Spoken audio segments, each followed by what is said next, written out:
Well, now that I have a gavel, this meeting will come to order, or the subcommittee will come to order. The subject of today's hearing is fiscal year 2026 budget request for the House of Representatives. I'd like to thank Ranking Member Espaillat, committee members and House officers, Mr. Kevin McCumber, Mr. Bill McFarland, and Ms. Catherine Spindor, and our other House officials, all for being here. Thank you.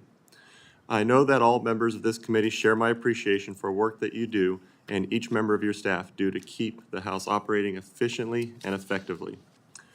I want to start by highlighting the excellent work you have already accomplished as we've begun the 119th Congress. You and your teams have each contributed to the several historic events with the organization of the new Congress on January 3rd, followed by the joint session to count the electoral votes and the lying in state of the former President Carter. Shortly thereafter, we joined the Senate in hosting the 60th inaugural ceremonies, and most recently, the Presidential Joint Address. We know that each of these events require months of planning and hours of extra work. Congratulations on each a successful event, and we thank you for your continued efforts. Thank you again for joining us today, and I look forward to hearing your testimonies and learning more about the budget priorities for fiscal year 2026. I now recognize Ranking Member Espaillat for his opening remarks. Thank you, Chairman Valadeo, and good morning, Mr. Spindor, Ms. Spindor, Mr. McFarland, and Mr. McCumber. Thank you for joining us to discuss fiscal year 2026 and your budget request. You all do an exceptional job serving this body and providing a host of services that are necessary for us to represent our constituents and address our country's critical needs. House offices, such as the Office of the Official Reporters, Legislative Council, and our various technology divisions work behind the scenes to support our operations. And I want them to know that we are thankful and really benefit greatly from their hard work. The overall fiscal year 2026 budget request for the House of Representatives is $2.1 billion, which in $207.8 million or 11% above the fiscal year of 2025 enacted level. Many of the requests, the requested increases would have been addressed in a full year enacted bill, but due to the failure to complete the 2025 appropriations process, accounts were frozen in a full year continuing resolution. The $8 million cut to the modernization account came as a surprise to this side of the aisle, and of course, we want to work in a bipartisan and transparent manner. Investments in the U.S. House of Representatives are critical to the growth and progress of our democracy. I look forward to hearing each of you and your testimonies and discussing the IT modernization and security efforts, including within the request, as well as the impacts to Congress and our ability to be transparent and responsive to our constituencies if these efforts are not implemented. It is important for this committee to continue our investment in building a better institution that is more responsive to the needs of our constituents. The bipartisan work we do on this committee helps to strengthen our government and its capacity to serve the American people. I'll yield back, Mr. Chairman. Thank you, Mr. Espaillat. The Clerk, Sergeant at Arms, and the Chief Administrative Officer are all joined today by Matthew Berry, the House General Counsel, Ms. Kristen Stevenson, the Acting House Inspector General, Mr. Brian Lindsay, the Law Revision Counsel, and Ms. Warren Burke, the Legislative Counsel. All of their testimonies have been submitted for the record, and members are welcome to ask questions to any of the House officials here today, in addition to our three main witnesses.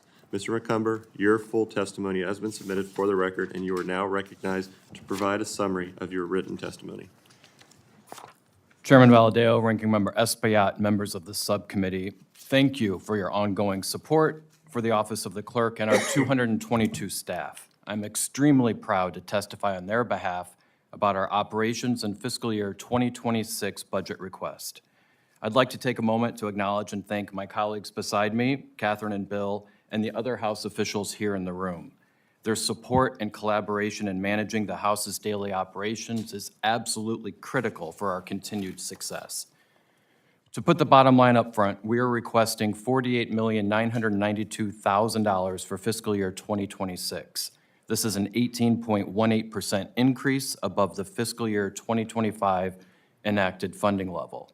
There are several reasons for this increase. First, like everyone coming before this committee, this request reflects a 2-year compounded need. Second, this level of funding supports our most valued asset, our staff, through mandatory longevities and cost of living adjustments. In addition, this request follows an assessment of our staffing requirements completed over the last year to ensure we can continue to execute our evolving mission and supports funding for 11 new positions. 4 of these new positions will provide the staff needed to support the increase in committee field hearings. 6 will provide appropriate support for our growing technology portfolio, and 1 will support our growing administrative needs. Finally, redevelopment of our Legislative Information Management System, or LIMS, and other modernization projects necessitate the next largest increase to our request, some of which received initial funding from the House's Modernization Initiatives account. It is important to know that absent the inclusion of these LIMS and modernization projects, our budget request is just 1.45% above our fiscal year 2025 enacted level. We are able to keep this request for necessary funding low due to significant efforts to identify savings and find efficiencies, including renegotiating contracts and locking in long-term pricing for recurring, non-discretionary services, all without sacrificing mission readiness. For instance, in seeking a new backup and recovery solution for both our on-prem data center and cloud environment, we were able to find a modern solution that is $100,000 a year less than our old legacy backup system. We didn't stop there, though. Through negotiated pricing, we were able to lock in savings of $55,000 per year for the next 3 years for our software that manages our virtual servers. We are committed to doing the necessary work to ensure we are using taxpayer funds responsibly. This request also supports our work on the eHopper, Comparative Print Suite, our ongoing redevelopment of mission-critical LIMS, the centralized committee portal, collaborative legislative drafting tools, and the lobbying disclosure project. By including these projects as a part of our budget, we can continue them uninterrupted and stay on track to meet required deadlines. As I mentioned at the outset, staff are our most valued asset. I want to express my sincere gratitude to our entire clerk team, whose work, day in and day out, provides the necessary support for the House to conduct business. In addition to these daily activities, our staff must be agile, creative, and forward-thinking. A good example of this can be seen in our recent change of Congress activities. Included as part of our planning efforts for the 119th Congress was a discussion about potential outcomes of the presidential election, which resulted in a project to preemptively address a need in the event the House was required to elect the president in a contingent election. As you know, Article 2, Section 1, Clause 3 of the Constitution gives the House the power to choose the president in the event of a tie or if no person receives a majority of electoral votes cast, with each state getting 1 vote. While the House would determine the specifics of the proceedings, each state with 2 or more representatives would likely need a ballot box to collect the votes of its representatives to determine which candidate would receive the state's single vote. We worked with the CAO furniture team beginning late last spring to design and build custom boxes for each state at no outside cost, several of which I brought with me today that just so happen to be for the states each of you represent. While these ballot boxes were not necessary this year, they will be stored for future readiness. Chairman Valadeo, Ranking Member Espaillat, and Subcommittee members, the Office of the Clerk is committed to ensuring faithful stewardship of taxpayer dollars as we continue our service to this great institution. Thank you again for your continued support, and for the opportunity to testify. I welcome your questions. Thank you, Mr. McCumber, and I now recognize Mr. McFarland for a summary of your written testimony.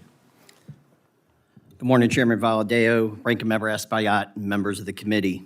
I appreciate the invitation to appear before you today to testify in the support of the fiscal year 2026 budget request for the Office of the Sergeant at Arms, which totals $40,606,000 and 206 full-time equivalents, an increase of $6.5 million or 18.94% and 0 FTEs from the FY25 enacted level. and a modest 4.7 increase over the FY24 enacted budget of $38,793,000. I would like to thank the committee for its support in funding the Sergeant at Arms at its FY25 requested level. I appreciate the partnership that we've had over the past 2 years, and I look forward to our continued work together to ensure the safety and security of the Capitol complex, members of Congress, their staffs, and visitors in both Washington, D.C. and in their districts. As you noted last week, Chairman Valadao, it is when we all work together that we can ensure the greatest level of safety for all of us. When I began as Sergeant at Arms 2 years ago, I shared with the committee a strategic plan to guide our organization. Since then, we've made significant strides, particularly in how we support our staff and deliver service to the House community. To build on that momentum, we've launched an updated strategic plan for the 119th Congress to align with every effort, initiative, and resource, including our FY26 budget requests towards our mission.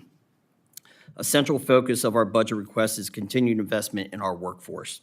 We revised our performance management process so staff can define their own goals in alignment with the strategic plan, allowing them to grow in their roles while contributing meaningful to the mission. We're also expanding access to industry training and have partnered with a leadership development firm to develop leadership skills in every Sergeant at Arms employee at every level of our organization. We also remain laser focused on providing outstanding service to the House community with this request. During the last Congress, we partnered with a premier hospitality customer service training organization to improve frontline customer service and have received positive feedback from members and staff in this area. We are continuing to refine the secure member portal, expanding our district security support, and implementing new branding and customer service initiatives that will continue improving the consistency and professionalism of our engagement with the House.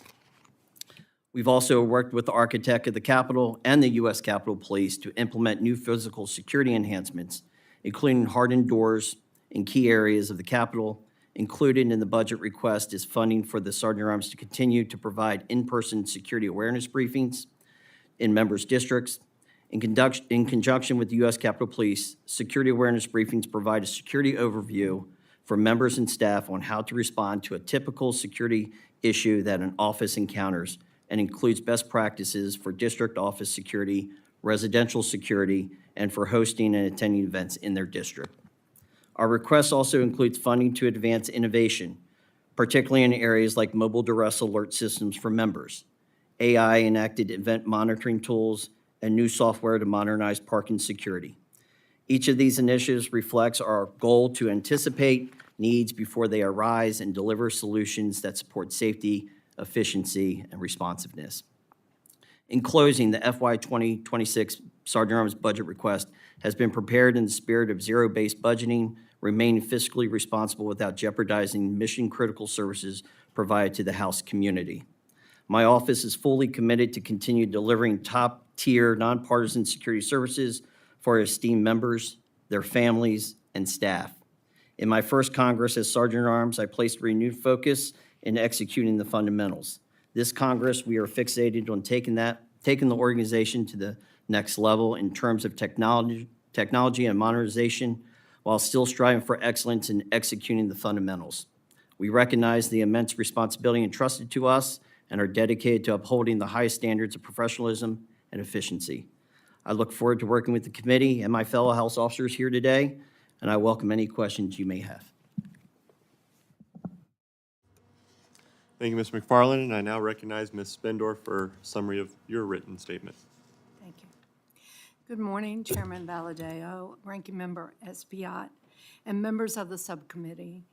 I appreciate the opportunity to present the CAO's fiscal year 2026 budget totaling $243,184,000. Since FY23, the CAO has operated with a flat budget without service reductions or disruptions. Through careful project planning and budget analysis, achieving service improvements and delivering new products. During this time, the cost of software and hardware increased between 30 to 50%, along with increased personnel and contractor costs. The CAO's FY26 personnel budget represents $10.8 million increase in personnel costs to support existing staff. COLAs, longevity increases, overtime, active recruitments, and contractor conversions. Increases in personnel are offset by planned savings in non-personnel cost of $5.5 million achieved through the conversion of contractors to full-time employees. We are requesting $6.7 million to replace of the total, to replace the House Human Resources and Payroll and Benefits System, which manages official employee records and payroll and benefit administration for members and an estimated 12,000 staffers. The system is over 20 years old and will no longer be supported by the vendor in 2030. Failing to replace the system will jeopardize the continuity of payroll and benefit administration, onboarding and offboarding employees, and the maintenance of official records. A new system will modernize the payroll disbursement processes and improve user experience. This is a large, multi-year implementation project requiring additional investment over the next 4 years. We intend to invest $2.5 million in artificial intelligence, AI, application so House staff can take full advantage of AI technology within the House's, and this is important, within the House's secure IT environment. Funding will be used to purchase licenses, AI expertise, and IT infrastructure and tools needed for deployment. We will also administer a robust training initiative to ensure that all House, from the top down, staff are using AI responsibly. Also, we must continue to update and invest in the current systems that we already have that require some enhancements. $2.2 million to upgrade the House campus for our VIA phone system that we all use, to expand call management and improve user experience. $1.8 million for server infrastructure and support, extended warranties for hardware maintenance and software upgrades to systems used by the House, CAO, the Sergeant of Arms, and the Clerk. $1.5 million in websites to maintain accessibility features for 508 compliance. Contractors for development and testing and performance monitoring and database and storage resources. $1.2 million in the House's cybersecurity program for the sustainment and expansion of secure cloud and on-premise infrastructure, website protections, and continuous security monitoring.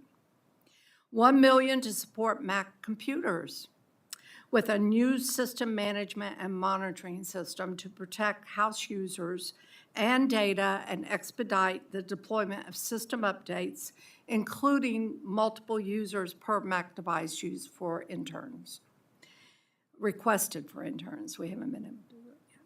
$1 million, so other requests are for the House data storage infrastructure of $670,000, the House learning management system replacement for $550,000, and $535,000 for the continued development of successful house-wide tools by the digital services team.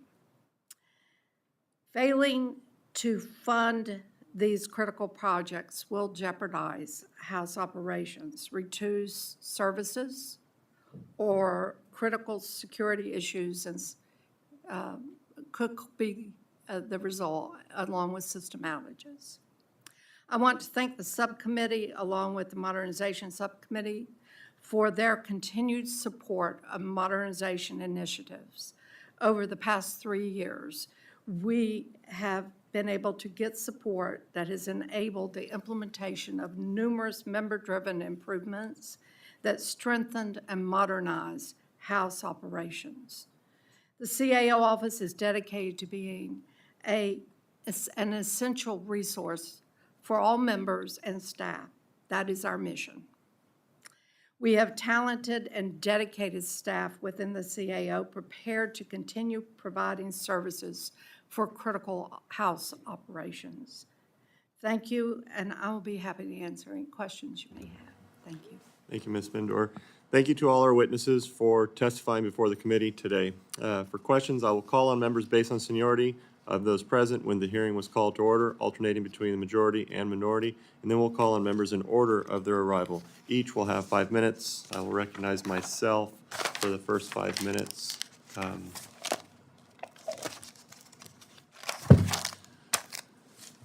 All right, Mr. McCumber, you are requesting a significant amount of, for modernization efforts as noted in your testimony. This committee has supported, and I suspect will continue to support these large-scale modernization efforts as they are critical to the legislative process. But I am curious if your office is also looking at any modernization efforts that do not require any additional funding. Thank you, Mr. Chairman. Yes, sir. We routinely look at ways to modernize our processes and operations, both to gain better efficiencies and improve our services. For a recent example, members used to have to go to 2 different places to obtain letterhead, depending on if they wanted paper letterhead or digital letterhead. And we consolidated that into one office with one request. For future efforts, our Office of House Employment Counsel needs to update its training videos and has proposed working with the CAO's Congressional Staff Academy, House Recording Studio, or Creative Services to develop these updated classes. And we feel that using internal resources will give OHEC more latitude in creating unique training classes and scenarios more tailored to the House's unique needs, while saving money over utilizing outside vendors to receive the same product. How are you communicating these modernization initiatives to make sure staff and members know it's all available to them? So we communicate all of our services using the available house-wide tools, whether it's the CAO's eDear Colleague system, the digital posters located throughout campus, various newsletters, and both courses through the Congressional Staff Academy. The House Library offers courses, and we also offer a pretty popular Clerk Services course taught by staff from our Office of Communications to make sure staff are aware of all of our resources. We have a one-page handout, front and back, that includes both all of our online resources and all the services that we offer to the community. Thank you. Mr. McFarland, as you know, last week, this subcommittee held an oversight hearing with the U.S. Capitol Police Chief Manger to call attention to the recent breaches of House office buildings and the Capitol. We discussed ways in which we could all work together to strengthen the security of the Capitol campus. In light of these security breaches and given your role as a member of the Capitol Police Board, can you share with us your recommendations you might have for strengthening security on campus? Chairman Valdeo, as the House Sergeant at Arms is a member of the Capitol Police Board, we have actually listened to Chief Manger's strategy to mitigate these security lapses that are happening, and we hope that he's holding the Uniform Services Bureau at a higher standard for these lapses. One of the recommendations that has come up was we created a security working group for research and development where we utilize technology and AI to try to be a little bit more proactive in the approaches that that might cause some of these security lapses instead of being reactive. So that's one of the recommendations that we've actually put forth.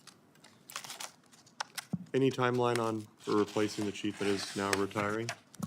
As it relates to the chief, I can let you know that the process has started. We're looking at about 10 weeks right now. That being said, we're looking for a proven leader because the Capitol Police is a very unique mission. But we're wishing Chief Manger well in his retirement. He's offered to stay on. We appreciate that. As we look forward to the new chief, we are looking forward to a thorough process of picking the next chief. All right, well, thank you. Ms. Bendor, as you might remember, the Library of Congress experienced a cybersecurity breach last year. Was the House affected, probed, or breached in a similar manner? Oh, I'm sorry. Last year's compromise with this, the LOC had their cybersecurity incident. was just a breach of their LOC mail system by a threat actor, one that we all know about most of the time. The House employs a different email system, and that is not connected to the LOC's email system. Our House email system was not impacted at all by the LOC issue. We worked with the LOC, my staff, my cybersecurity staff, to do whatever we could to assist them. And we have quite a bit in place on our side that allow us to monitor 7/24, 365 days a year, our system, and be able to quickly determine if something like the attack they had was happening to our system in any way. So we continue to be available if they would like to work with us, and they need our help in any way.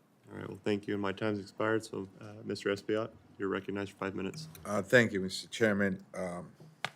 Mr. McCumber, I like those boxes, particularly the one with the New York seal. The question is, who will have the key?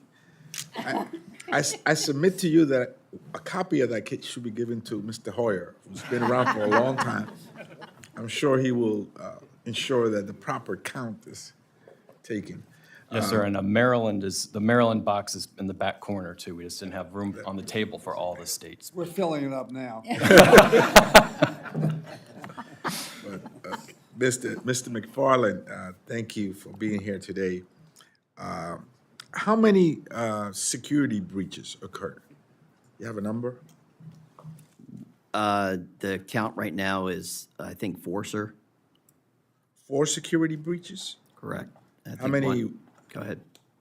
weapons were? Weapons, ammunitions, knives? If it's ammunition and guns, we're talking 3 out of the 4. Now, thank you for that. And I may add that that the men and women of the Capitol Police, I find them to be in a more proactive mode. So I want to commend you for whatever it is that you're doing to ensure that they're more alert in the points of entry into the Capitol grounds. I've seen that firsthand myself. But I also know that many individuals that were involved in the January 6th riot were pardoned and were allowed back on campus.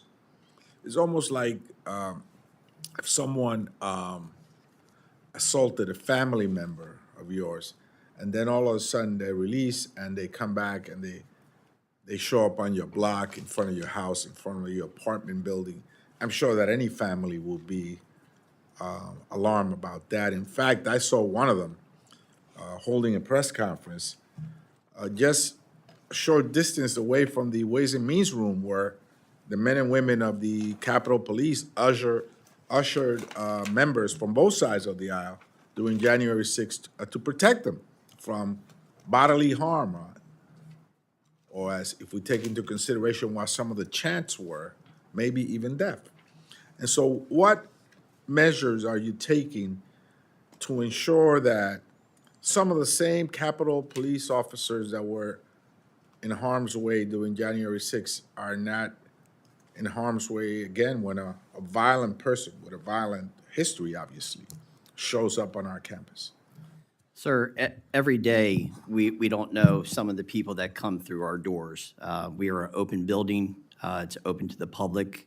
We don't do background checks on everybody that comes through those doors. So what we got to do as the members of the Capitol Police is we have to treat everybody the same. Yeah, but you have an intelligence component to your operations. These guys were pretty open about when they were going to be there and where. Do you take any particular measures to ensure that, nobody's harmed? We actually, if we know about individuals that are coming up to the Hill and someone with a record of such, we're alerted of that if it's on social media. All right, so what if like the Proud Boys or the Oath Keepers announce publicly that they're coming into Rayburn, right outside of here, or Longworth, where I saw this individual holding a press conference with about a dozen cameras? What measures do you take? If it's something that comes in, I really don't want to go into great detail about our methods, but if our intelligence section of the Capitol Police alerts us of the situation that's coming up, and this is where they're going to be, we will make sure we have extra uniforms in the place, and we'll make sure that we do the proper screening of everybody that comes into the building. I would love for you to find out if in fact that was the case on that particular day. But thank you, Mr. McFarland. Real quickly, Ms. Spindorf, how many attempts are there on a daily basis to try to breach our system? It is millions. Monthly counts are in the millions and millions. And, sorry. Bill, you're supposed to be doing that. It was in the millions and millions. But I am so proud of the staff we have, our technical staff, our cybersecurity staff, because we keep evolving our cybersecurity posture. We have a great forensics team. We have people, like I said, that monitor 7 by 24. And we are able to, we've had some near misses, I have to tell you. But we were able to react within 10 minutes, 10, 15 minutes to recognize the issue, start processes we have to prevent them from moving any further into our systems. But it is a constant battle.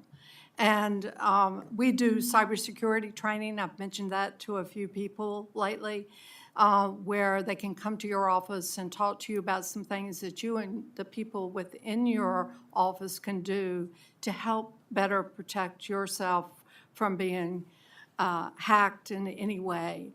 So if you are interested in it, we'd be glad to send someone up, our CISO, who has been going around and doing some of these briefings, would be more than willing to come and talk to you. But it can be as simple as someone you don't know, but you think you know their name. You click on an email, you go to a link, and they are into our network. So The gentleman's time has expired. Thank you, Mr. Chairman. I'll recognize Mr. Lalotta for your 5 minutes. Thank you, Chairman. Thanks, folks, for being with us here today. Mr. McCumber, good to see you. My colleagues, my Republican colleagues and I were anxious about what those boxes were. We see New York and California, we see our great seals. I came to the conclusion that they were boxes for the highest tax state in the nation, and that's where you put your high taxes in there, but I guess they're for another purpose. Nevertheless, I want to talk about artificial intelligence with you all. It's reshaping how organizations are doing business on a daily basis, and it should be no exception that that's how we're probably going to proceed here in the House of Representatives. Private industries, universities, hospitals, and local governments are already integrating AI into their routines to improve performance, reduce inefficiencies, and better serve the people that we all represent. As stewards of taxpayer dollars and representatives of the American people, we ought to be doing the same thoughtfully and deliberately.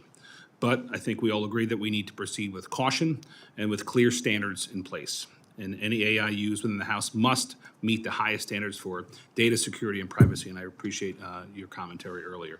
And most importantly, it must never be used in a way that undermines the trust or safety of members, staff, or the American people.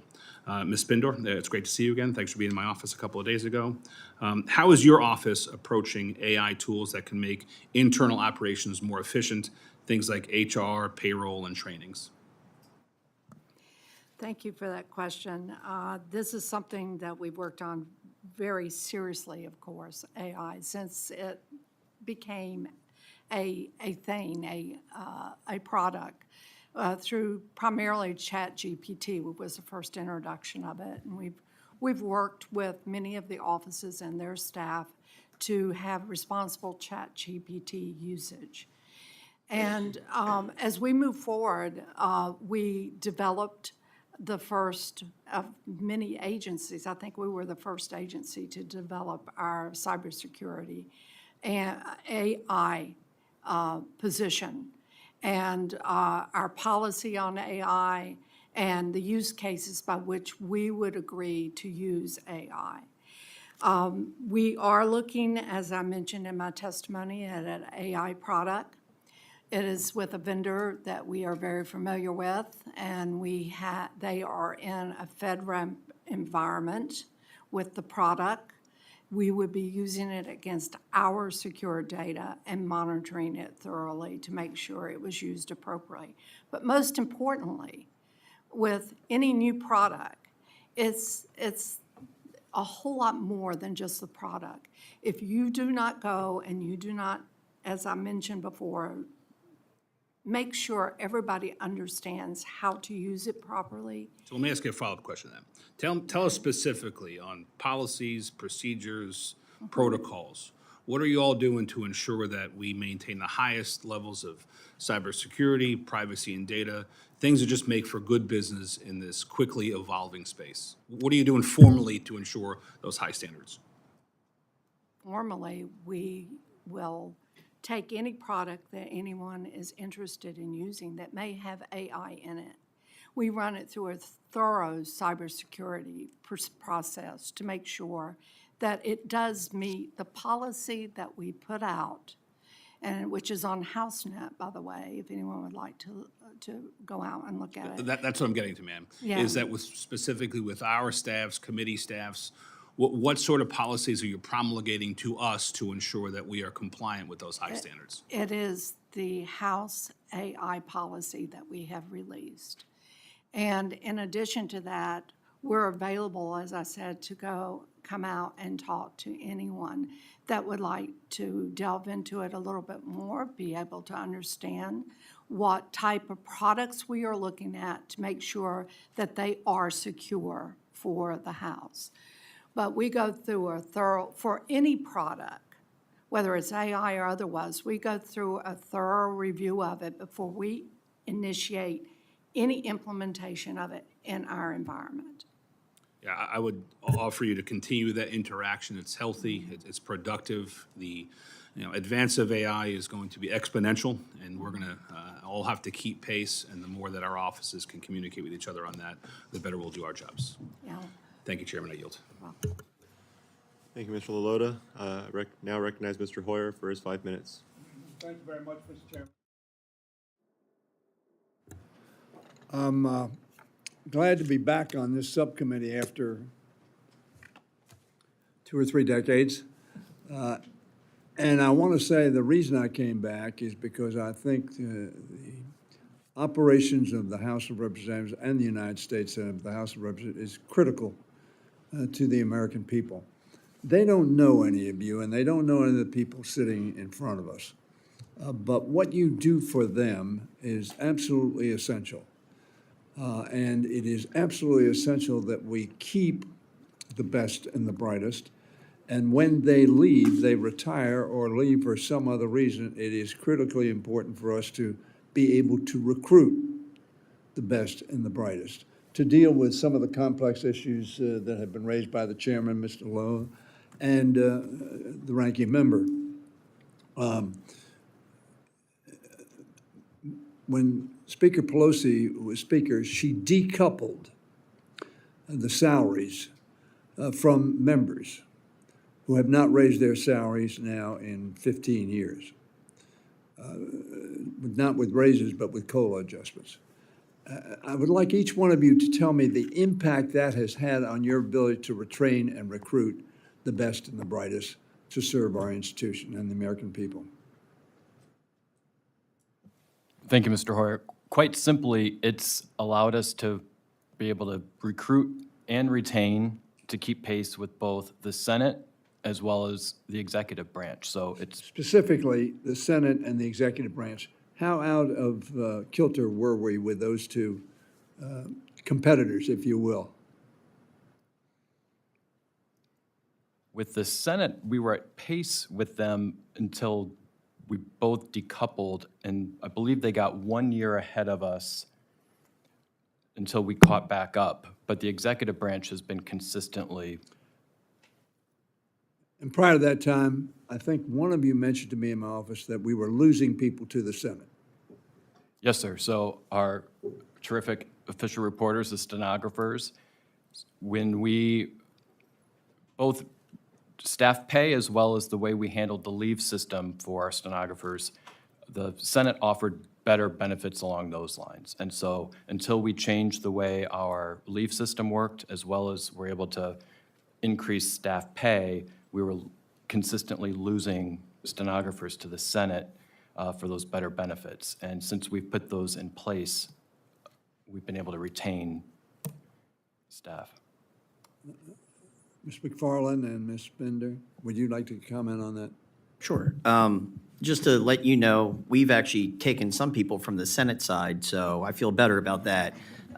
We've actually, we've been able to retain, I think one thing that I can say from my personal experience of leaving and coming back is the fact that I saw what it's like in the private sector.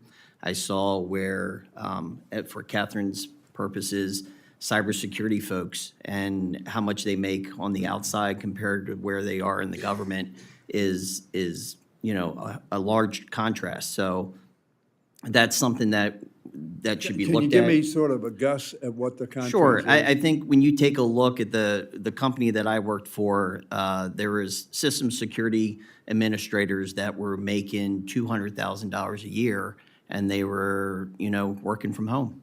And we were paying similar people? And we weren't paying someone similar, maybe $100,000 or $120,000 a year. Am I correct on that? Depends on their position. Correct. They could be making a little bit more, but they You don't. have somewhat unique, you work for Sprint and Nextel, and Sprint Nextel. Compare the quality of people that we have with the quality of people you work with in the private sector. From their dedication and the quality of the individuals and what they do, I would put it right next to anything that I have seen in my career in the public sector, private sector, quite frankly. It is, we have individuals that probably could retire if they wanted to. And when I asked them, I said, how much longer do you think you might be here? We value, and they usually say, we're here because we love this place. We're here because we're serving the American people. And that is exactly how my staff feels. They are talented. They are some of the best technicians I've ever worked with. And yes, they make a little less than what they probably make if they were with a firm outside of the government, but they have such a dedication to what they do, the mission they serve. They stay, and they're the bedrock of our organization. I'm over time, and I'll go back when we do the second round, some other questions. But the bottom line is, all three of you, particularly those of you who have worked in the private sector, would compare our employees not only favorably, but as good as anybody you can find in the private sector. Is that accurate? That is most certain, yes. Thank you, Mr. indeed. Chairman. Thank you, Mr. Hoyer. Now recognize Mr. Strong for his 5 minutes. Thank you, Mr. Chairman, Ranking Member. I want to start by thanking the witnesses and their staff for their hard work and dedication to the U.S. House of Representatives. Each of your jobs and your teams are vital to ensuring that our nation's legislative process runs smoothly. With this being said, everyone understands with a $26 trillion national debt, each of us are required to maximize the expenditure of every taxpayer dollar. I gratefully appreciate each of your visit to my office to present your update on your budget and your vision for the days ahead. Ms. Spindor, you mentioned that the CAO has faced a 30 to 50% increase in cost of house purchase software and hardware since FY23. Have these rising costs impacted your ability to maintain and upgrade the house's IT infrastructure, and how will your FY26 request address these challenges? I can say we've managed, okay? And the way we've managed is that some of the projects that we had planned during those years, we were not able to do. We go through a thorough project prioritization process to look at, can we extend this just a little bit longer? And what is serious, what is necessary to be done at a particular point in time. We meet quarterly to review all of our projects to see if the prioritization needs to change. So we've been able to manage through with a lot of prioritization choices. But we're at the point after 3 years that we can't, with the price increases and everything I spoke about. Okay. We just cannot do that. Some of these projects have got to be done. If they aren't, then we will start having problems with our systems. Ms. Spindor, in your opening statement, you mentioned overtime cost. Overtime cost versus full-time salaried employees. Has there been a cost comparison to evaluate at what point the cost break is established with salaried employees versus your overtime cost? We look at that on a regular basis, and we look at it usually every time we do a budget. A lot of the overtime costs are for individuals at some of the lesser salary levels, okay? So they're not extraordinary. We try to limit those. At the time we see a lot of overtime is during transition. Has there been consideration to reorganize either of these departments through attrition and technical upgrades that would strengthen each of your organizations? We look at that on a regular basis, yes. Thank you. I also understand that the Select Committee on Modernization of Congress worked with the CAO to identify areas that would benefit from modernization initiatives. Ms. Splendor, can you share some of the recommendations provided by the committee that you have implemented? Yes, there's quite a few that we have done. We developed for the house cal, which is a house calendar that's acceptable to show you this in session and a full calendar that you can select and look at as to what might be going on any particular day. We also have a product that we are working on now, which I think has huge potential. It is called a case, let me get the exact name right, Case Compass Project. And what this is a pilot program with the support of the subcommittee that collects and anonymizes casework across 40 offices that have volunteered to be part of this. And what that does, it ingests casework data and breaks it down by federal agency, sub-agency, and what the problem is. Thank you, Ms. Splendor, thank you. Switching gears, Mr. McFarland, I know that the Sergeant of Arms Office takes steps to ensure readiness for emergencies, whether due to natural disaster, civil unrest, or other threats. Can you expand on why the requested funding is necessary to maintain and improve capabilities? Sir, if you take a look, what we've asked for emergency management basically is 20% of the escape hoods. Instead of going for a large portion of the budget that we used to do once every 5 years where it would cost $7.5 million, we're now taking 20% of the escape hoods and replacing them at that time. That way we're not gouging, a big number to you every year, every 5 years. We're just giving it to you. Now it's going to be a steady flow of $1.5 million. Thank you. Mr. Chairman, I yield back. Thank you, Mr. Strong, and I now recognize Ms. Malloy for 5 minutes. Thank you, Mr. Chairman. One of the great things about being new on a committee is all the good questions get asked before they get to you, so I may not even need my full 5 minutes. Thank you all for your efforts at modernization. As someone who was a staffer on the Hill and is now a member of Congress on the Hill, I can see the need to update a lot of the things we do. We're operating on old technology a lot. Mr. McCumber, you came and talked to me yesterday, and we talked about comparative print suite. I'm just going to give you a minute to brag. Will you just explain what that is and why it's going to make all of our lives so much better? Yes, ma'am. Thank you for the question. So the comparative print suite has been a years-long effort. I should add, it's compare.house.gov is the Thank you. website ad, the link to be able to access it currently, it's only available to members and staff in the House. But it allows you to do a real-time red line comparison of bill to bill comparison, bill to existing law, changes to existing law. You can pull out various sections of a bill and compare it to drafts.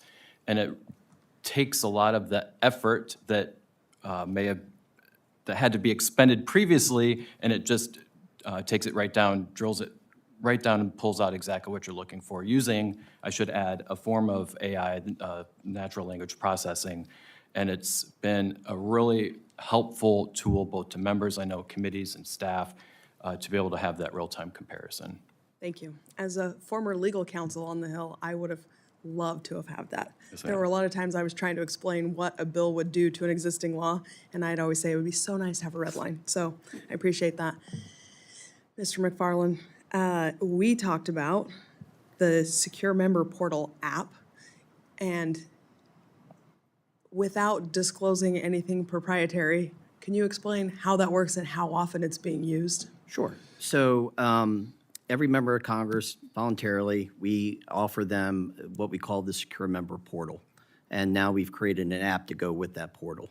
So when members of Congress are needing a law enforcement coordination back in their home districts because they're having a town hall, whether or not they want residential security or they want cybersecurity, or they need some air operations help during the airports when you guys go home, fly home.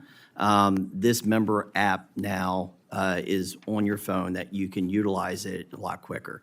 I can say right now we have a very good portion of the members, over 75% of the members are using this, so I'm very happy. I'm in the 25% that didn't know about it till yesterday, so. And we'll sign you up today, ma'am. We'll make that 76% soon. Thank you for doing that. Ms. Spindor, we're talking about these AI functions, and you said in your testimony that you're working on how to use more AI and make sure we're using it responsibly. And with 12,000 employees and a lot of turnover on the Hill, can you just talk a little bit about how you're going to be able to get 12,000 young, ambitious employees to be smart with AI? Well, it's going to take a lot of training. It is going to take, I met with Gartner not too long ago, and it was a 2-day session that we talked about AI and responsible use of AI. And they made it very clear, all of the individuals I've worked with, that without doing a dedicated education program across the board, from the top of the organization down on AI, and constantly providing additional feedback, you have to do that if you're going to implement AI. You have to, or it will not be successful.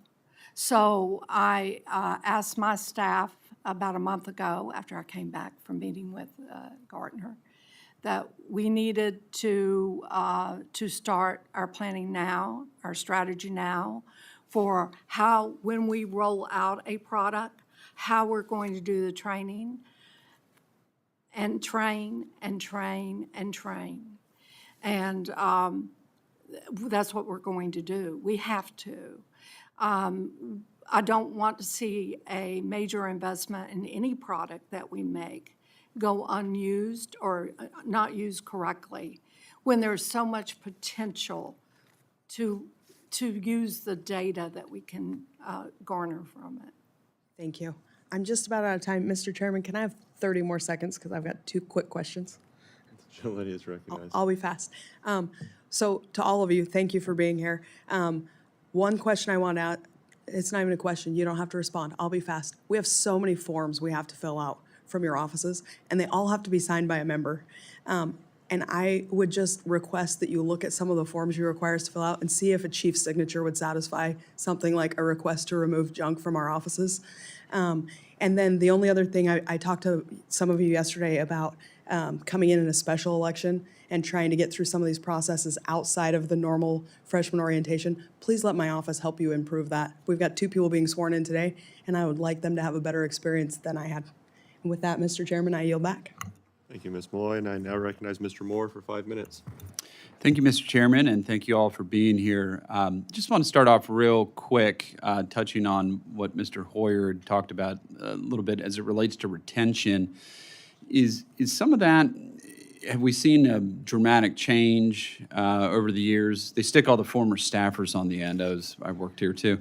Has there been a change as it relates to the benefits here for the staff that you all employ on the Hill over time? Is that does that relate at all to the retention issues that you have? We've actually increased some of our benefits Okay. in the past couple of years for education, outside education, being able to go and get loans. Like, Oh, sorry. Oh, it's on. I'm sorry, you didn't hear me. I've got hearing aids, so I can hear myself really good. So, but we have rolled out a number of new initiatives in the past 2 or 3 years to help staff with their education costs and being able to get private loans now, which is new. And I'll be honest with you, in my organization, we don't see a huge retention issue. okay. Well, that's good. And then, Mr. McFarland, if I could ask for a quick, and thank you for coming by my office there the other day. And we talked a little bit about this, the need for increasing the number of MOUs with law enforcement partners around the country to try to keep members and their families safe. Could you talk a little bit more about some of the challenges around that? Because there has been some increased issues out there in people's districts where folks are camped out in front of people's houses, people's spouses are being chased around, and it feels like perhaps there might be a growing threat, but you would know better than I. But maybe you could talk a little more about those MOUs and challenges that you face. Obviously, Capitol Police can't be everywhere in every district every moment, but maybe you could expand on that a little bit. Sure. The memorandums of understandings that that the Capitol Police partner with local law enforcement, state law enforcement, even the federal law enforcement agencies in every state. And over the time, it's been very small number, and we're hoping that something that the new chief, I hope, will do. We'll start expanding that to reaching out to at least every state organization and trying to get some help. There's a lot of members of Congress that are home in their districts, and yes, I can give you residential security, and yes, I can give you cybersecurity with the help of Catherine's shop. But the reality is, you're right. There's members' spouses that are at home that all of a sudden a pop-up demonstration happens. I've actually, when I went out for both the RNC and the DNC, I actually made it a point to go thank some of the agencies that were around those areas for their assistance. But not only that, but also talk to the locals that were right next to the members' houses. We see a great support from local law enforcement when we're asked to do it. I just hope that the next chief coming in has a vision that this is a top priority. Thank you. And then I just want to echo what she said. I really wish the red line capability was around when I was a staff member, but that's great that that's there now. So I yield back, Mr. Chairman. Thank you. Thank you, Mr. Moore. I believe there's a couple of us that want to have a second round of questions, and those who don't have questions, just let me know and I'll skip you. But I'll start off with my first 5 minutes. When a member of Congress dies or resigns from office, I understand that it is the responsibility of your office, Mr. McCumber, to take over that office until a new member of Congress has been elected and sworn into office. How many of these vacant offices have you already taken over in the 118th? How many were taken over at once? And what responsibilities do you take on in leading these vacant offices? And how do you plan and budget for these activities? And how do you maintain constituent services? Because I feel like that's probably the most important part of this. Yes, sir. No, thank you, Mr. Chairman. We agree with you that maintaining constituent services is our highest priority. So in the 118th Congress, we managed 18 vacant offices. We had 7 at one time. It was for a short period of time. We had 4 that we had for a pretty long while. Thankfully, the budgets for these offices are maintained by the members' MRA, and so it doesn't have any impact to the clerk's organization budget. We work very closely with the CAO and her team to maintain those office operations. And again, agreeing with you that maintaining those constituent services is our number 1 priority.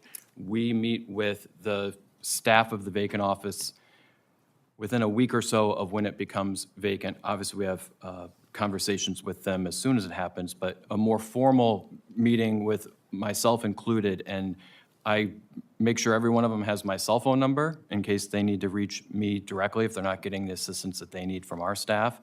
And I really stress the importance of, we will stay out of your way. You guys know your district better than I ever will, or that our staff ever will, and we are here to support you, and that we stress that maintaining those constituent services is our highest priority and should remain their highest priority.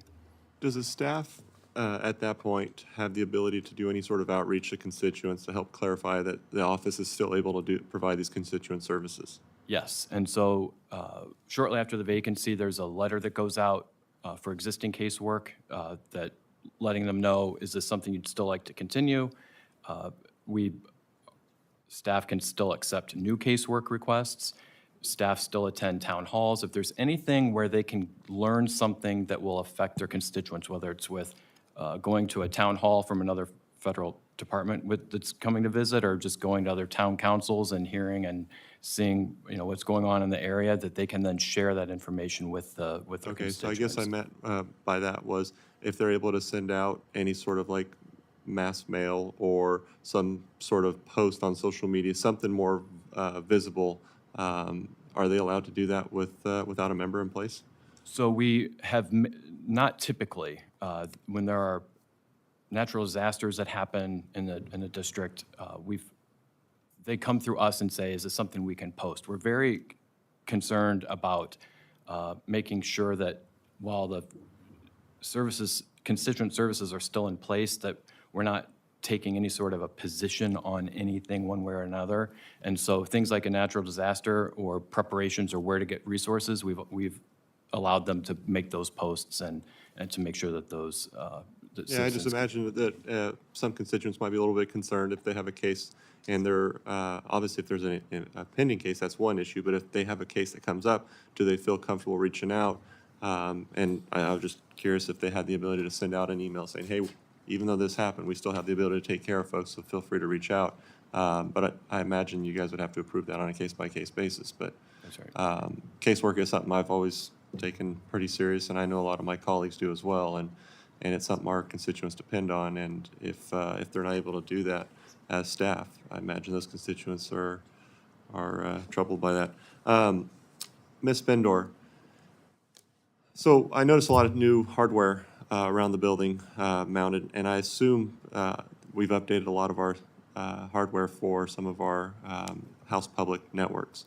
Is there ever a conversation about having two, separating one for the public and one for members themselves and staff, or go down that path so that you don't have one that gets bogged down by a lot of visitors, I guess?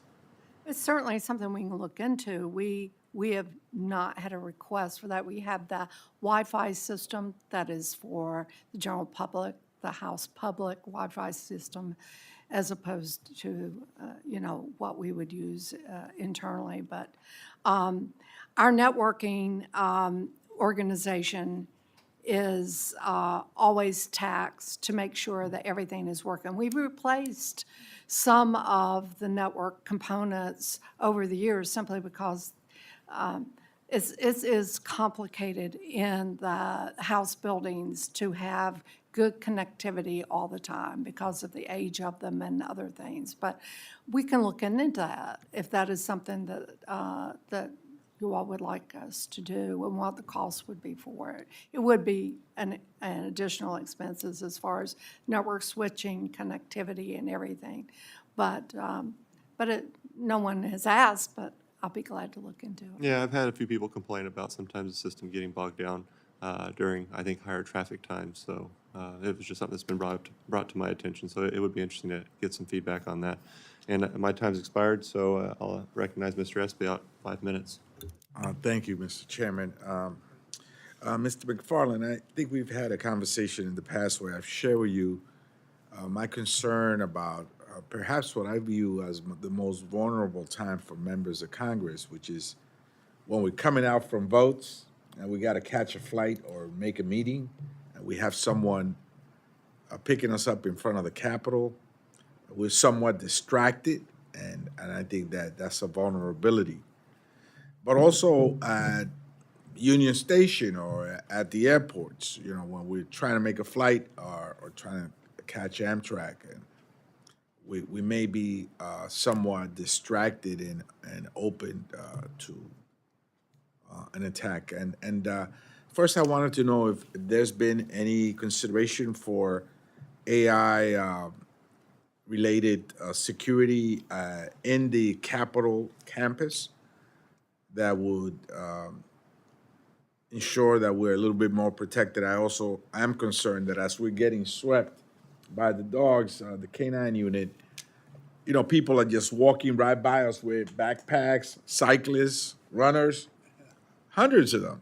And yet, you know, we're dutiful in making sure that the cars don't go through with any threat, but there's dozens of folks that are just walking right by us as we enter. So I know there must be some technology that gives us greater protection for that scenario. And also I want to know what has happened in the airports and in Union Station.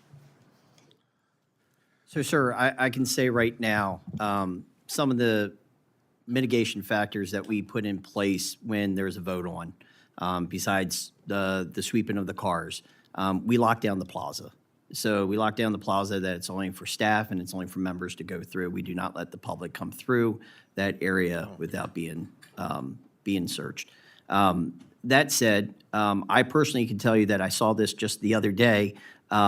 We have vapor dogs, and the vapor dogs will go by people to make sure to see if they have any explosives. Those dogs are patrolling the plaza at any given day, at any given time. It's not a set time, but I actually watched it. They actually were testing the dogs out, and they went through a large group of school kids at 8 o'clock in the morning, and the vapor dog found the backpack right away. So it was a good success story from just watching it happen. Like I said, we just started this secure working group for R&D and AI and technology to help us out. I can tell you that as far as the metal detectors have gone, as well as the X-ray machines, we've added AI tools to those. We've actually purchased electronic screening procedures that you see at the airports. As it relates to Union Station, we haven't really given, if there's an incident, Capitol Police will respond to Union Station. Our focus has been mostly at the airports, and we've actually increased officers at the airports on fly-in days and fly-out days, just to make sure that the members can get gate to gate without any incidents happening. I encourage you to take a look at Union Station as well, as many of our members don't fly, they take Amtrak, and so. Yes, sir. I think that will be a smart thing to do, and I've seen the greater attention at the airport, so I thank you for that. Thank you. I yield back, Mr. Chairman. Thank you, Mr. Esbiot. Now I recognize Ms. Malloy for a second round of 5 minutes. I apologize, Mr. Chairman. If I'd have realized we were having a second round, I would not have gone over in my first round. Now I'm going to prove I can use time wisely. Mr. Burke, would you be willing to come up to the mic for a minute? I read your testimony.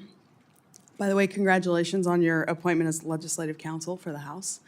Thank you. I read your testimony, and you talked about the large increases in your office's workload in helping draft bills and get them ready for introduction. And will you just share with my colleagues some of the trends you're seeing and what you're doing to address them? Yes, Congresswoman, thank you for that question. You are exactly right. My office has seen over years now a trend in the increase in legislation. I actually included in my written testimony a chart which you might look at on the 5th page of my written testimony. And one thing it will show you is that if you were to go back to the 114th Congress, there was 6,563 bills introduced in the House. But then you jump ahead to the 118th Congress, and that number leaps all the way up to 10,534 bills. For every bill that's introduced, we draft about 2 in my office, and this trend does not seem to be changing in the 119th. You can also see a couple stats on the chart that show that in the first 60 days of this Congress, my front desk has actually received a 72% increase in requests, which surprised me. I did not expect it to be that high. And also there has been a 34% increase in the number of bills introduced during those 30 days. But I will say that, you know, this has been a long trend now, so my office has come up with a plan. We are, in fact, taking steps to address this. We have a 3-part plan. The first part is, well, in direct response to requests by this subcommittee and leadership and members over the years, which is to properly staff our teams at the capacity they need to be. We're onboarding 11 attorneys this fiscal year 25. In the past, when we've discussed this, when my predecessor discussed this, you know, I know there's been discussion of the training bottleneck. Yes, because we work in small, specialized teams of 2 to 6 attorneys. I can't just take a team of 3 that's overwhelmed and add 3 more attorneys to fix the problem, because those 3 attorneys, the team would be crushed, not helped by the addition of 3. You know, they're spending hours on the day training. But this year, the way we're doing it, the way we're addressing that training bottleneck is, of the 11, I have an ace up my sleeve. Of the 11 if you were onboarding this year, 4 are former Ledge Council attorneys. They don't need to be trained. They can hit the ground running day 1, and they've all agreed to actually be trainers themselves. We're also, a second step we're taking is we're trying to do a better job of triaging requests for what's the desired level of review. As you know, not every member wants full legal review for every request. Sometimes they just want their words fast. And so for that, we've created a new formatting-only track where a member can submit a request and just get their words back in XML. And it's going to be messy. I have to warn you, the quality is going to go down for those. But it will be very fast, and it will help us to give us time to focus our time on the requests where the members do want full legal review. A third thing I would like to do, but I haven't been able to do yet, is establish a new first-ever floater team, which would be 2 to 3 attorneys who would not have a specialization, who could be moved around according to the needs of the House. You know, if my health finance team is super busy on a markup and the bills in that area for introduction are backing up, you know, I could shift over this floater team. That would allow us to be more nimble than we ever have been. So, I mean, so again, thank you for the question. I mean, because as my office is, you know, both drafting and training at all-time record levels right now, we really appreciate the support. Thank you. Mr. Chairman, I'll yield back with a few seconds left. Thank you, Ms. Malloy. Now recognize Mr. Hoyer. Thank you very much, Mr. Chairman. I'm going to, counsel, why don't you engendered a question. We froze you for fiscal year 25 at existing levels. I'm going to ask all of you this question. But obviously, your workload has substantially increased as a result of the members of Congress themselves. Yes, sir. First of all, I want to ask you a question. What's your breakout? How many Democrats, how many Republicans, what Congress subjects, the thing matter? Do you have that broken out in terms of the number, what's 1,700? Is that what you said? Went from 1,000 to 10,000? Oh, no, we don't really provide, of course, all of it's public on congress.gov, but we treat as confidential who's requested what. So that creates a barrier for us disclosing what's not already public on congress.gov. Yeah, I'm not talking about individual members.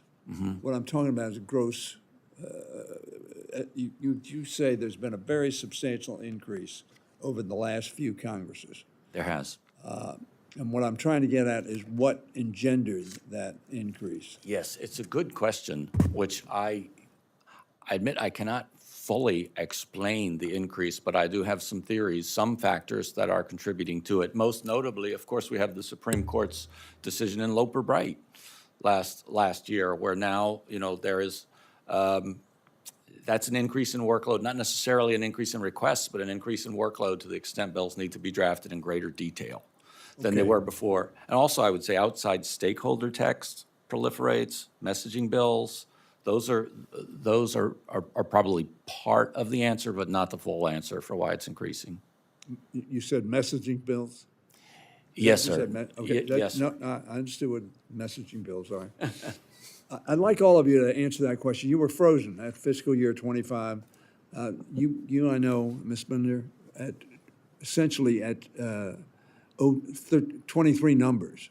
You're working at 23 numbers. What I want to ask you, if you continue to be frozen, or better, what was the effect of freezing you at fiscal year 25 numbers in terms of what we didn't get, which is sort of like the question that Mr. Strong asked, but I'd like to have a broader aspect of what did we pay for that? Not doing that, what did we lose? Well, we lose possibly hiring some additional people. We lose the Now, we're ability. jettisoning a lot of people at the federal level, unfortunately, without, in my opinion, Yeah. knowledge of the consequences of those reductions. 10,000 people were fired yesterday without notice. A despicably inhumane, stupid way to operate.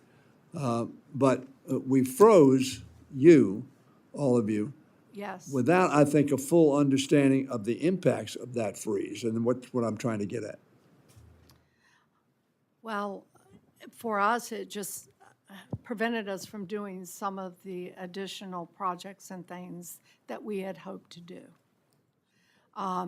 That we're trying very, very hard with the help of the Modernization Committee and other to modernize our technology, to make it available so that people don't go out and look for an alternative AI tool that they use and they don't fully understand what the security of it is and things like that. So we were hoping over the past 3 years to have done more of that than what we've done. Our team has outperformed. They've done a great job. We've got new tools, but it's not all we wanted to do. So we're now just, and this isn't part of your question, but I just want to reemphasize, we're now in a situation where we have to have more money to be able to maintain the critical systems that we have. Sir, I can say that for the first 2 years as Sergeant Rhymes, I took a 25% decrease.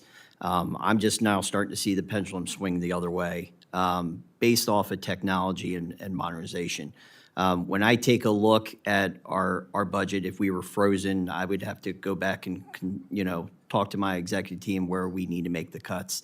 But that affects the security that we're providing for you. So that would be something that I would really need to take a long, hard look at and see where we can make the cuts. Thank you, sir. I would just add as well that we've made some really good progress on our modernization initiatives using seed money from the Modernization Initiatives account. And should we stay flat for FY26, that would have some pretty significant impacts on our ability to keep that momentum going and be able to continue to provide these requested services to the House, both to the members and the staff. So it would have a pretty significant impact that we'd have to go back and revisit our timelines and really prioritize the projects working with this committee and others. Thank you. Well, if there are no further questions, I'd like to thank Mr. McCumber, Mr. McFarland, and Ms. Bendor, and all of our House officials for being here today. Members may submit additional questions for the record, and the committee now stands adjourned. Thank you all. prospector, so.